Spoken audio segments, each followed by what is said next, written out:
start is right at 7 o'clock. So there may be others, hopefully that'll join us, but if not, we are going to move forward. As I mentioned, this is being recorded, so it allows us an opportunity to share it with some other folks. I'm going to jump in, although let's see, there's somebody calling in on their phone. I'm not sure who that might be right now. Point is, if it's Um, somebody that I know, who no, is it? it's not. It's Tamika from my group. Doc. Good. Okay, I got you. That's great. That's great. That's great. That's great. That's great. Well, then I will do my what I was gonna do, which was to introduce myself. I was thinking if we all knew each other, then I was gonna jump over my introduction of who I am, but I'll follow through. So I am Neglita Johnson, co-founder of Life Waters Ministries International, and very excited to host tonight, which is our January Sarcoma event.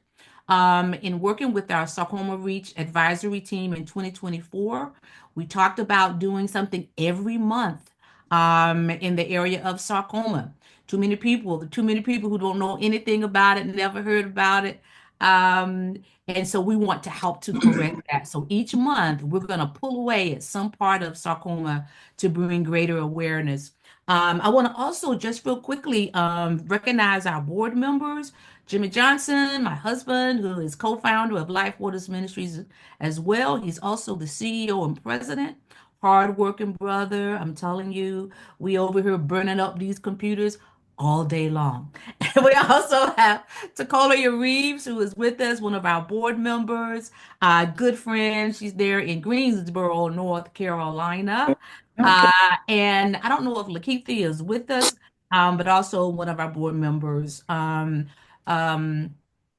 Marcia Hyde, who is our treasurer, is unable to be with us. We also have some members of our Sarcoma Reach advisory team who are here. Tacolia is one. Let's see. I think Sheila Bean is not here yet. Margaret Livermore is here. Thank you for coming, Margaret. Myself, and I feel like I'm forgetting somebody. And then we have some folks who have been supporting and working with Life Waters Ministries for longer than what we can probably remember. That person in particular would be Phyllis Imes, who's with us. Thank you so much, Phyllis. If you could give us a wave so we'll know who you are, that'd be great. And for everybody who is with us tonight, we appreciate it. Among us this evening are several individuals who know personally what it means to be diagnosed with the rare and often aggressive sarcoma cancer. We want to thank you for being with us and know that we are praying for you on this journey. And we say that sincerely. We are not the people who say, okay, we'll be praying for you. And then we go on our merry way and never do that. We actually do that well, every day, but especially on Wednesdays during our A Safe Place for Prayer time. Every Wednesday at 6 o'clock, we are remembering folks with all cancers, but especially those with sarcoma cancers. So it is near and dear to our hearts, and I'll share that reason why in just a second. To know more about Life Waters Ministries, you can look over there in the chat. You can go to our website at lwministriesonline.org, or you can go to sarcomareach.org. We have a dedicated website for all things sarcoma that we are continuing to build. But in the meantime, until you can get to those resources, Life Waters Ministries is we'll be 29 years old. And wouldn't it be nice if I was like really 29? Maybe I am. Maybe I am. But anyway, but the ministry itself is will be 29 years old in June. And we have been doing the work of cultivating hope, healing, and restoration for individuals and communities around the world. As a nonprofit, we are 5 years old actually. But ironically, we've always kind of been a nonprofit, but in terms of being a recognized organization, 501(c)(3), that has been just 5 years ago. We have four programs, and I won't go into detail about those because our main program, our focus, what keeps our eyes open and what keeps our mind rolling at night when we should be asleep, and it keeps us thinking about how we can do better towards and with people who've been diagnosed with this disease is Sarcoma Reach. Reach stands for Research, Education, Access, Cure, and Hope. It is our flagship initiative. And I invite you to go to www.sarcomareach.org to see more about what that means. We are doing some things that we are excited about, and we want to do more. We want to do more. There's so much more in our hearts that we want to do in this area. Why is sarcoma important to us? In a nutshell, there are things that we honestly do not pay attention to until it comes at our door and knocks and say, "Hey, here I am." And that's exactly what happened in January of 2015 when my third oldest sister was diagnosed with uterine leiomyosarcoma cancer. We didn't know what that was. We just knew it was a really long word that we'd never heard before. We had no idea what it meant. And we want to invite everybody to please mute your devices if you would. Thank you. And so she was diagnosed in 2015. Um, by the time she was diagnosed, it was already in a difficult place, and that's all I'll say about that part. And so, 16 months later, she was no longer with us, and so God used that difficulty to totally redirect some things in our lives. We never thought we'd be on this page dedicated to this disease that we didn't know about just, well, 10 years ago at this point, but here we are and we are not playing. We take it seriously. As we get closer now to talking with two very wonderful people that are with us tonight, let me just say that December 30th, 2024, we donated $3,000, Life Waters Ministries did, to the Duke Sarcoma Center in honor of Les Buford, who is our guest this evening, along with his wife, Shelia. Shelia. Uh, and we are excited about that. As a small but growing nonprofit, that was a huge deal for us. Okay, don't get me to cry. That was a huge deal. And we were so excited to be able to do this in honor of this amazing young man that we'll hear more from in a minute. Les was diagnosed with rhabdomyosarcoma cancer last summer. That's one of the over 100 subtypes of sarcoma cancer. Sarcoma cancer is already rare and often aggressive. And so when you have over 100 subtypes, it's you're dealing with something that's even more rare. So rhabdomyosarcoma cancer. We're going to find out more about what that is, how it came about. So I ask you to please join me in welcoming Les and Shelia Buford with us tonight as they share their story. Thank you so much, beloveds, for being with us. Let's give them some love. Thank you. Thank Let's you. give them Thank some love. Let's you. give them some love. Let's give them some We're love. gonna we're gonna try to get through this. Absolutely, you will. And we're going to help you. We're going to help you get through it. They are currently in the best state of the union. We all know what that state is. North Carolina. Nothing could be finer than to be in In Carolina Carolina. in the morning. Okay. All right. So let me hear a little bit about, tell us a little bit about where you're both from and how you met. Let's start there. Well, I'm from Columbus, Georgia. I was born in Fort Benning, Georgia. My dad was military, so we moved around a lot. And so I met my wife in college, ROTC, and that was in 1985. We got married in 87, and we've been married ever since. Okay. All right. Did you know? He gave Go ahead. the abbreviated He and I'm shocked because usually there's a litany of other stuff that didn't happen that goes into all that. But she's from a small town in Alabama called Union Springs. Well, actually, let me tell my I think story. they had one stoplight. We did. And, We did. He ain't lying about that. You had what now? One One what? stoplight in town. You know, we would go uptown, right? It's one stop. But I was actually born in Wilkesboro, North Carolina, and was Ah, raised in Alabama by my grandparents, my gotcha. mom's mother and father. And yes, as he said, we actually met in Auburn University in Okay. ROTC when I was attending. ROTC. Yes. Okay. So did you all go to the military ball and all of that, or was there a we went to, military? yes, yes. Yes, Okay, we did. okay. I remember the military ball. Yes, indeed. Still remember what I wore. It was a Carolina blue gown. Okay. So clearly you all, it was actually it really was a Carolina blue gown. So, okay, ROTC, that means that at least then you were in the military. Did you all continue with the military? Tell us about your military experiences if there's one to talk about. Go ahead. Yes, so we met in ROTC at when we were in college. Mhm. At the time, he was not a part of the military. He was in, the ROTC, but I was in the reserves. Okay. So I was what they used to call simultaneous membership, where you could be in a reserve unit, but then at the same time you can go and try to get your officers commission. So I Mm. was in the reserves in Troy, Alabama. But I went to Alabama State University and would have Okay. to go over to Auburn at least twice. I think it was twice a week for ROTC.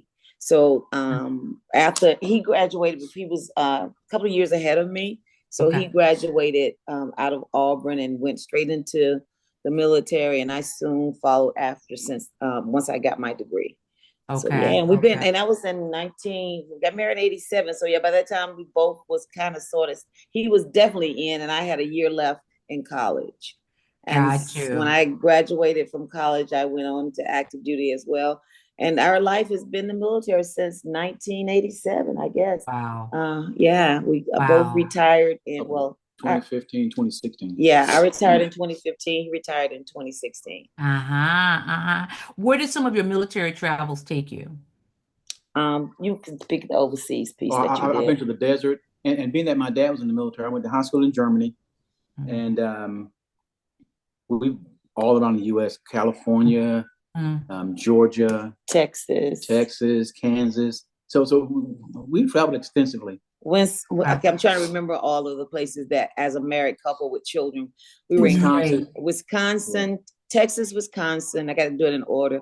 Kansas, DC, of course, DMV area, New Orleans, yeah, Mm. and Fort Bragg. then yeah, North Carolina. So we've Okay.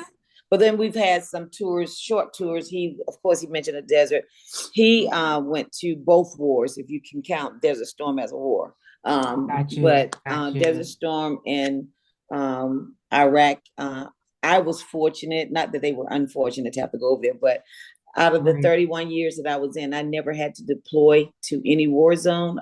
God was so merciful with our family, being that we had two boys, and I've always found myself in a training position where I was either training soldiers to go over, or I was actually acquiring equipment for the military to send over. And of course that required some training as well, since we were sometime attached to reserve units, and anybody that know about the military knew that reserve units, they got the very least of whatever was left. And by the time the war came about, reserve units were responsible for supporting the active duty units, but they had to support in ways of, they had never saw the mechanics in particular had to work on equipment they had never seen. So my quest was to get that equipment to them so they could train on it prior to going over to the war. So, that last war was like 11 years. So we did a lot of that. So yeah. Understand.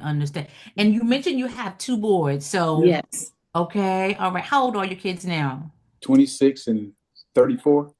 27 and 34. Okay. 27.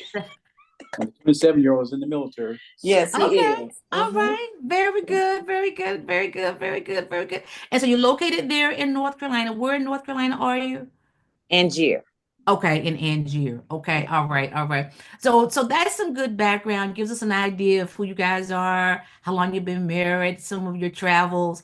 So I want to jump over to um uh the journey with cancer. And I want to start first though with multiple myeloma. Okay. And Um, yeah, I remember Les when Shelia mentioned that to me. How many years ago? I don't, let me see, three, that, four. that was almost 4 years ago. It was June Okay, 2020 that I was okay, diagnosed, and it was okay. as a matter of fact, it was right during COVID. So Yeah. let's see, I used to work at Fort Bragg, and I used to commute back and forth home, and so I was getting tired, and so there was times I had to stop and rest, Mm. and then I'd come home, and so I went to the emergency room, and so they diagnosed me with vertigo. And then Ah. I kept getting tired, and my primary care physician said, "Hey, well, let's take some blood samples." And then he knew that my red blood cell count was getting low, so he said, "You're anemic." And so it kept getting Mm. worse. And Mm. he said, "We're going to have to consult the hematologist." And so Okay. when they consult the hematologist and showed him my blood results, the hematologist said I had all the markers for multiple myeloma. Yeah. And Yeah. during the time I was losing weight, I was always tired. And myeloma is a protein buildup in the blood. And Hmm. I had microscopic holes in my right ribs, my vertebra, and as a result of the holes in my vertebra, my L4, L5, and T12 they're crushed, and Mm. so I went from like 5'5" maybe 5'3", and I always have trouble with my back. And Ah. during that time, um, the microscopic holes it caused so much pain that Mm. I could barely sleep. Wow. I couldn't sit down because I get muscle spasms, and despite all the pain medication they gave me, it never subsided. But it was by the grace of God that one day the pain stopped, and Mm. I was able to do the normal things I used to do. Mm-hmm.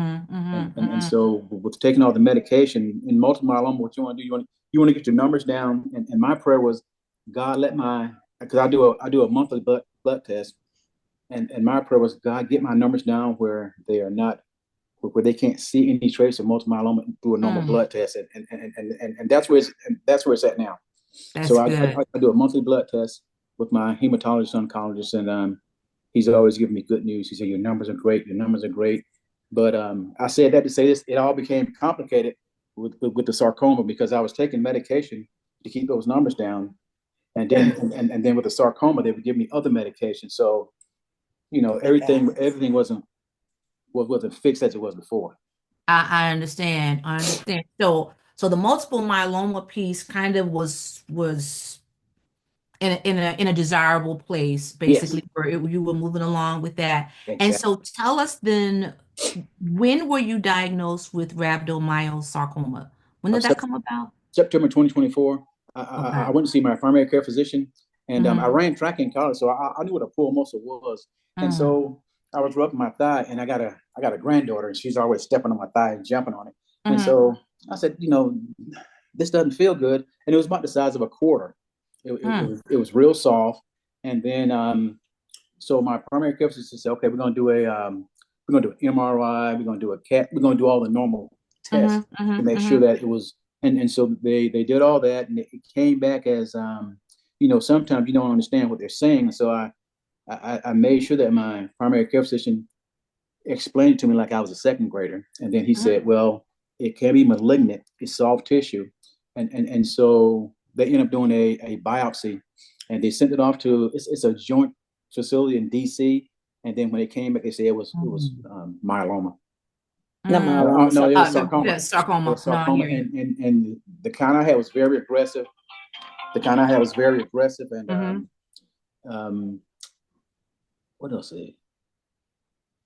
And I did like 25 rounds of radiation.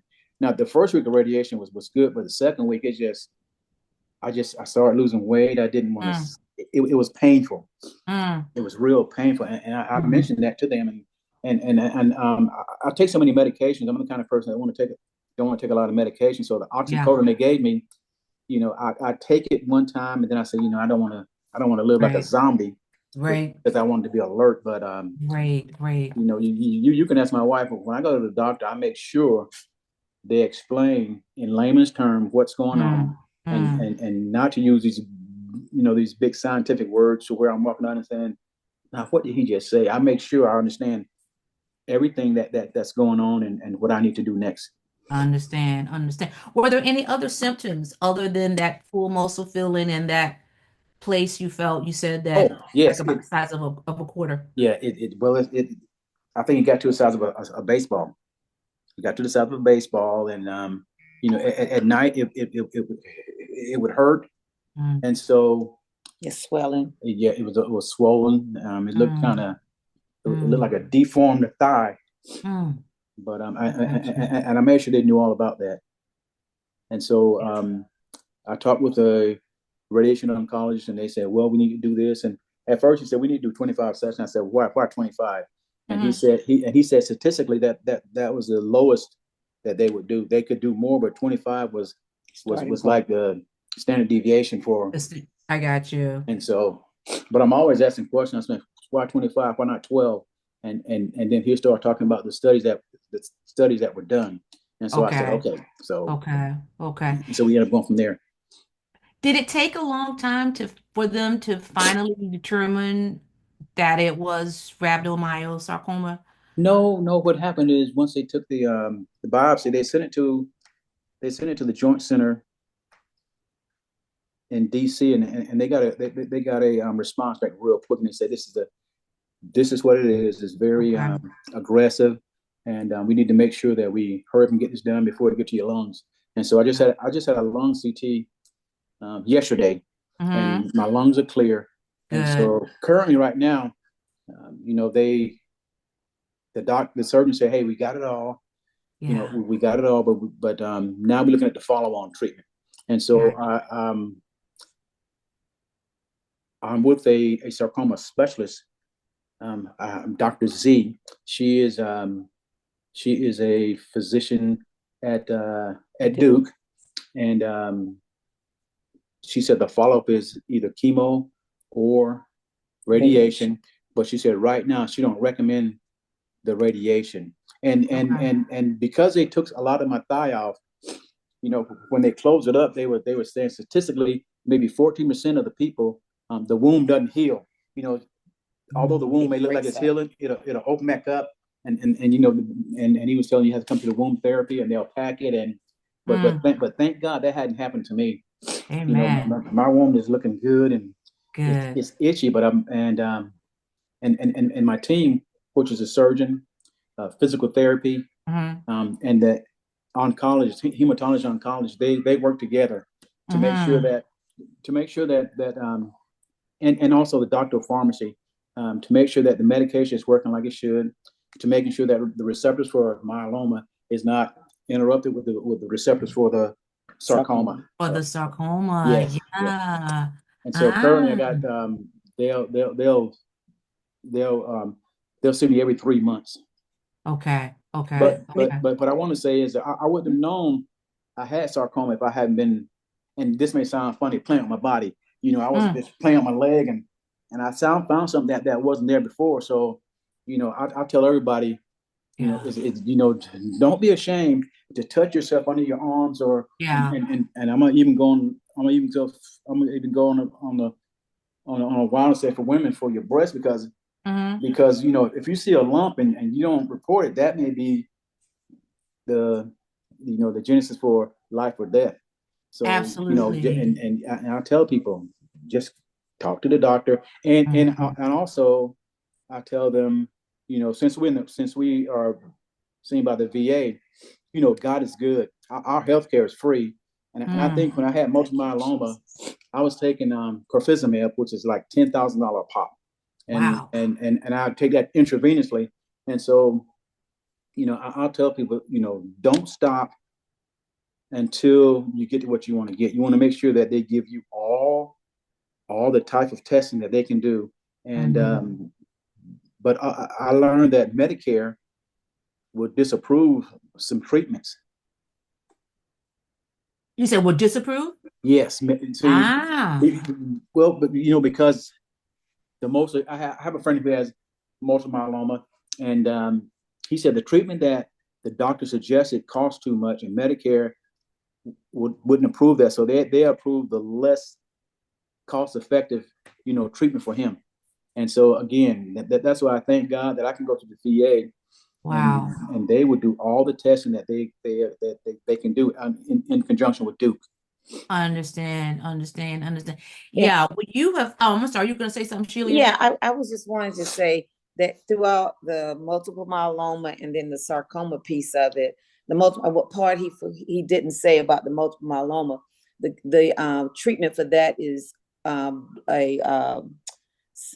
is it? Blood cell transfusion. Well, I did a bone marrow transplant. Bone marrow, bone marrow transplant. And so our prayer was that he could harvest his own. So we were blessed that he could harvest his own. But I say that to say this, and I always try to look at the hand of God, where the hand of God is and things. So because he was a multiple myeloma patient, and of course his records show that he has cancer, right? There were things that they did, they expedited. Yeah. For the sarcoma that a normal person may have not had. It be expedited, because there were talk that, it's just a poor muscle, or the general stuff, and they may not have dug into it or tested for cancer. And so I say, because of multiple myeloma, God's predestined that, because we don't ever know why he does a thing until he reveals it to you. And so in my mind, had it not been for multiple myeloma, we probably wouldn't have caught the sarcoma in the stage that we caught it. So I too am grateful to God, because it takes me back to when you make decisions in life, and the fact that we made a decision to be in the military and stay as long as we did. It afforded us the opportunity, or we were able to afford all of the treatments that he had for multiple myeloma. And at that time during COVID, everybody was in the house. Some people weren't working, and we had a couple of people within our church that actually end up having multiple myeloma. And the cost of that's just one of the 20-something pills he had to take during that phase.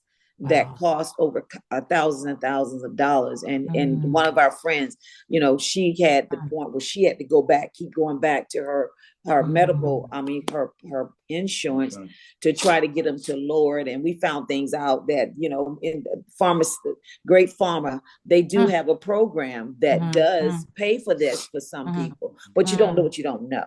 I just say all that to say the path in which he has led us from the time we made a decision to do a certain way or pick a career, it moved us up to the point where, thank God for that decision to have joined the military, so that we were able to not only afford the treatment, but at the same time, him having multiple myeloma, I'm just assured that saved his life with the sarcoma piece. With the sarcoma piece. Yes. God uses all the pieces of the thread. He uses all the threads. Yes, he does. He uses all the threads of our lives to build a quilt that we didn't see coming. Exactly. That's what happens. He uses all the pieces that bring us joy, the pieces that bring us sad. He's knitting them all together to create something that in time we'll say, just like you're saying now, had it not been for this, we wouldn't. Had it not been for that, So with that, when you got the news about the rhabdomyosarcoma, what was your first reaction, Les? And then Shelia, tell me your thoughts as well. Well, my first reaction is, I've been there. I have a better understanding of what could possibly happen, and then the devil get in your ear and say, "Oh, this is going to happen. You're going to lose your leg and all this." But I had a firm foundation, being that I had myeloma for 2 years, and I was doing chemo as to how this would come out. So it didn't throw me for a loop. I was just saying, "Lord, why?" But I finally got through it. By the help of the Lord. Absolutely. What about you, Shelia? I was totally raw with the Lord, because he can handle it. I was like, not this again. Yeah. Because I saw him go through multiple myeloma was horrible. And I think anybody that have to be a care provider for anybody with any form of cancer or any illness that you really nothing you can do but pray and assist, right? I just did not want that for him because he became a shell of the person that I knew him to be. Gotcha. And my prayer was that it was something that would not be as long as, I mean, we went through that multiple myeloma over a year or so through that process, and God answered prayer. So I was like, not this again, not this again. I had my moments, and I had to walk away sometime from his presence because of the fact that I did not want him to see, the effect it had on me. But I found myself being angry again. At God. Yeah. And and questioning why am I, the Bible, I doing all this and that. And so the scripture came to mind, don't be weary in well doing. Right. So my questionings kind of ceased, but it became a attitude. I really felt sorry for my husband. I didn't see him as a pitiful person because he's always upbeat and he took this as like a champ. But for me, it was almost deflatable, I guess, deflating. I guess that's if I could sum it up in one word. Yeah. Wow. Let me jump over a couple of things you've said, and then I want to talk about scanxiety. Okay, real quickly, scanxiety. You mentioned that you see a sarcoma specialist. Absolutely. Anybody who's been diagnosed with sarcoma, yes. See the sarcoma specialist. You also mentioned that you have a good team, your pharmacist, your My hematology oncologist. Right. All the people that you mentioned, Dr. Z, all the people, all of those things absolutely make for a better journey, sometimes a better outcome when you have a good team of people that you can count on. So do you go to Duke Sarcoma Center often, every now and then, just for certain things, or? Well, I was just referred to this the sarcoma specialist on Monday. Okay. I met her on Monday. Okay. And so I met her through my hematologist oncologist, and he has been the champion of this all the time. Whenever I think I've been hospitalized twice, and every morning at 7 o'clock, he's always in my room. Hey, Les, how you doing? Yeah. And he's always explaining, this is what we're gonna do. This is what needs to be done, and so, but he has been the. Is he from Duke? All right. Yeah, he supervises the people at Duke, and he's also a hematologist professor, and so, but he's been the catalyst for all the treatment that's coming up, and he's always telling me this. So this is what you need to do, and he's also the linchpin of the team that makes contact with the cardiologist, physical therapist, and so forth. Okay. But Dr. Z, you said, yes. is your sarcoma specialist. Yes, she is, and she told me that there are 10 clinics nationwide, and Duke is one of them. So I feel as though I'm in a good place. Absolutely. Absolutely. Not having to go, not having to travel to Nashville, because for the VA, all the, for instance, if you're going to do a bone marrow transplant, everything's done in Nashville. But since we were so close to Duke, right? We chose Duke because it was closer to home and so forth. Absolutely. That is good. I want to talk about scanxiety real quickly. It's not uncommon, no matter what the diagnosis is. I personally don't like to go get scans. I don't like imaging. I don't like doing it. I don't like waiting for the results. I don't like any of that. What are your thoughts on that? Do you have any, like, when you have to go have an MRI or PET scan or whatever, do you have any level of anxiety when you? No. Oh, okay. I've done it so much, and I know the Lord's going to meet me there.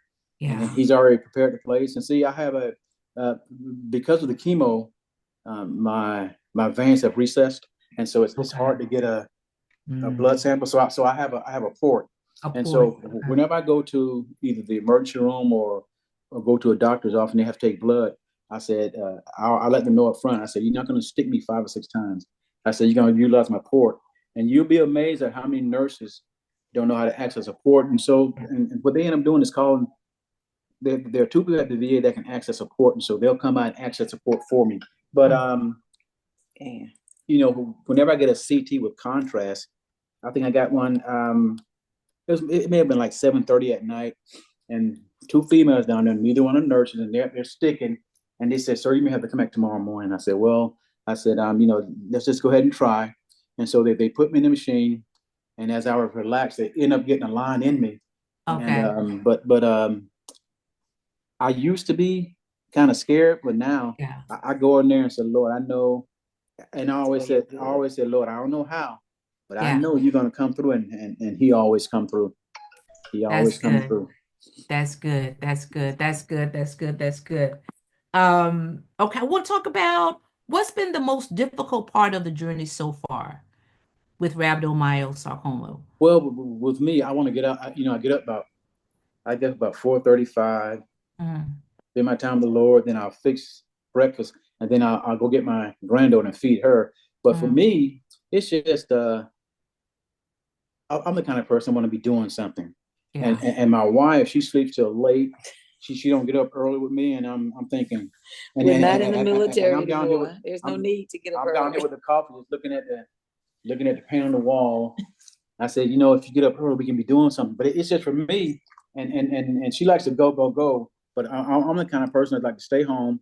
I like to keep my grass clean, the house clean. But for me, I'm just the kind of person who like to, and I'm happy if I'm by myself and my wife is gone. I'm just happy. I am. I mean, you already said that. One time is good. I'm very happy. So we don't want you to be too happy. Exactly. Oh, yeah. But this is me. She liked to go to basketball games. Right. You know, a long time ago I used to do crowds, but right now I don't like crowds. I think since the multiple myeloma, what I do is go to church and everything. I do 2 services, but after that, you know, I want to come home and cook dinner and just relax. But every time there's a basketball game or a party, you know, she's gone. This is not about me. I know, that's what I'm telling you. But you know, but I'm just happy in the Lord. And basically, what I do, I just sit in. You know, we have. I'm telling him, but we have 3 acres, and I just sit out. I just sit and sip my coffee and look at the woods and I just thank God for the little things. Hallelujah. Being able to do the little things, you know, like go to my appointments by myself and you know, just thank God that I'm still here. Yes. And we're thankful as well. We remember you back in May when you came to the dinner. Yeah, we still remember that first time. How has it impacted your marriage? How has it impacted? I don't think I positively, ironically enough, because we do try to spend as much as I go, which is not a whole lot. We do try to spend a lot of time together, and we try to do things with the family and have family moments with the boys and stuff. I think it centers you, right? To a point where the important things or those things that may have been a priority are not so much a priority anymore. And so, but we do realize that we have become 2 different people, you know, whereas, you know, he likes to be around the house and, you know, do those outside things, which with both of the diagnoses, the multiple myeloma and the sarcoma, he mentioned his yard. He was very particular about the way the lines had to be right. So he never let the boys cut the yard. But because of the 2 diagnoses and stuff, you know, he's now yielded that to someone to come in and take care of the lawn and stuff like that. But I think I say we're closer only because it strengthened it. Because there are some things that we went through, some times that was really, really dark. That without being committed to knowing that God is going to see us through and being committed to each other, you have to really live those vows. In sickness and in health. Yeah, you have to really Yeah. live those vows. And Yeah, so, you do. you know, as much as I do go, I didn't do a lot of that. I didn't do none with the multiple myeloma because, of course, we were with COVID and stuff. But I do try to temper. And as he mentioned earlier, they were saying that he was going to have to do some follow-on treatment. And so that shocked me because I was like, okay, we got to go through this chemo and this radiation again. And I know how it wears down on his body. So grateful to God this week we got the news that he didn't have to. But as far as our marriage and stuff, we in it to win it. Absolutely. We in it to win it, and we're in it together. And so from my perspective, and I'm sure he's fixing the baby bottle. You know, when the grandbaby calls, everything stops for him.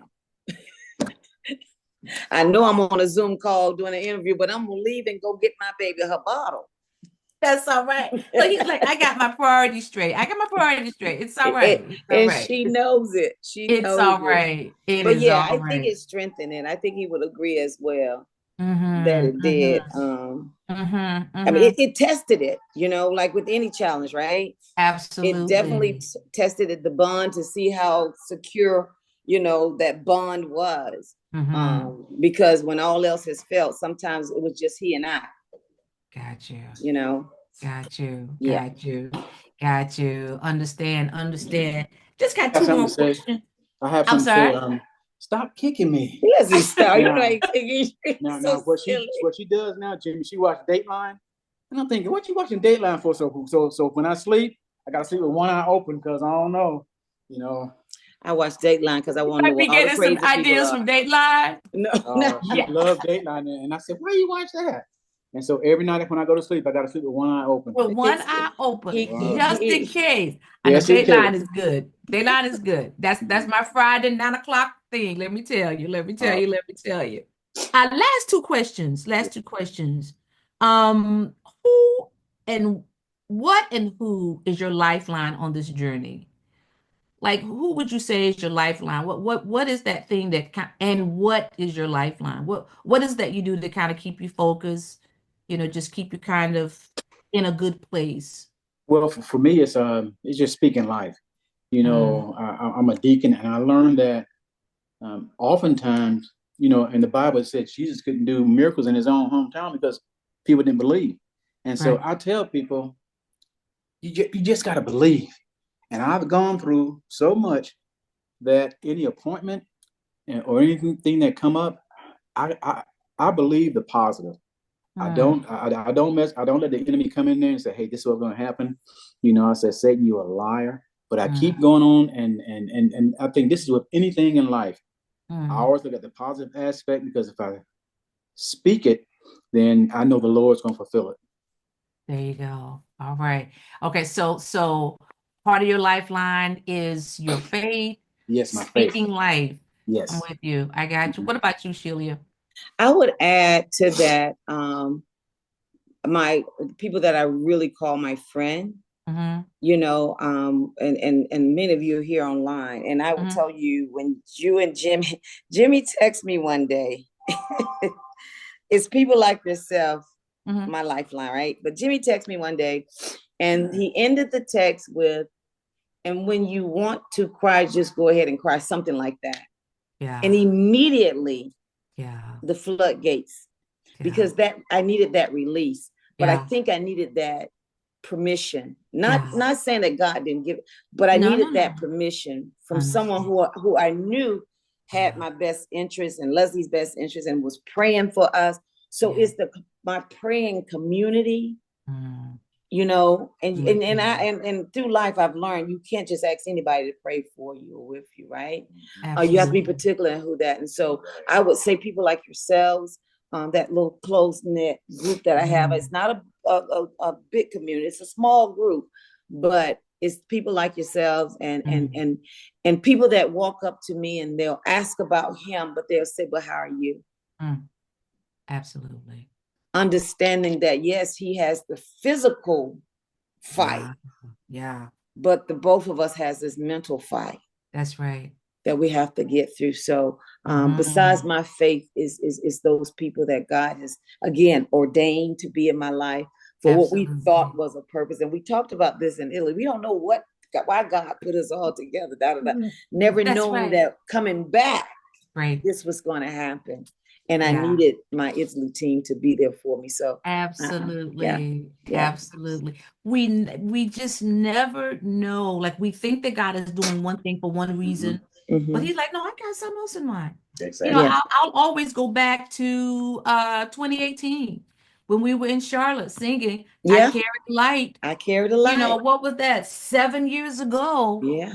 Who knew that we would be in this place, Yeah. that we would have had the experience of Italy last year, and then shortly after coming back, you know, you all would find out the information that you learned in terms of the diagnosis with rhabdomyosarcoma, you know, and with sarcoma being the major part of the major program of what we do. Absolutely. Look how all of these pieces, you know, only God could navigate and Absolutely. orchestrate, like only God. Only God. Last question. As you go through this, what do you want your sons to see in you as it relates to dealing with life's challenges? What do you want your sons to see? Well, for me, I just want my son to see that, you know, despite our diagnosis, life goes on. Because I get up in the morning, like I said, early. I clean the house. I continuously move on as if I have something, which I have something to do, and I'm not, you know, I'm not sitting down crying and you know, oh poor me. You know, you'll be amazed when I go to the VA. A lot of people don't think I'm, you know, there's nothing wrong because I talk to people and I encourage Yes. them. But I just want my boys to know that life goes on. Yeah. You know, Yeah. we just can't stop because you know, there's a comma in our life. We got to continue to move on and continue to get. I find myself just thanking God for the most simplest, like getting up in the morning, being able to walk. And so, it's just so Amen. simple things like that. Amen. Amen. That's good. That's good. That's good. That's good.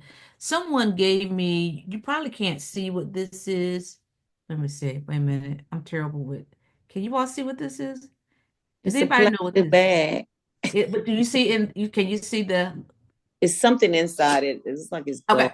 Yeah, Cocaine? and I don't know. Let me see. Where is the okay, what about that? Does that help? What's that? A Can rock? uh-uh. It's mustard seeds. Oh yes, Okay. mustard It's seed. Yeah, mustard yeah, seeds. Mustard seed, baby. yeah. Mustard seeds. And I just want to close by saying that, reminding us of what we know, is that we know that the scriptures say that's all we got to have. Yes, Mustard Mustard seed, baby. seed. that's small. Yeah. And the thing that I remind myself of when I feel that, man, I'm like, oh, I'm going through this. I wish my faith was 20 pounds and it's only like, you know, half a cup. But God is like, the key thing is not the size of it, You're because he right. already said we only need this right here. Right. But the mustard seed has to be in him. So Yeah. it's about where your faith is planted. Where is your faith? Because Yeah. if you have a whole lot of faith, but it's in the wrong thing, Yep. That's it. You're right. not good. But he said, but if you have this mustard seed planted in me, Mm-hmm. all will be well. Yeah.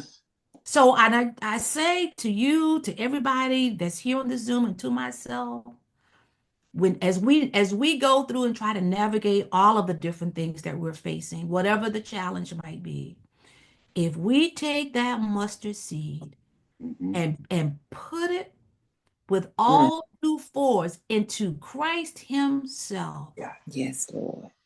that's what makes the difference. That's what matters.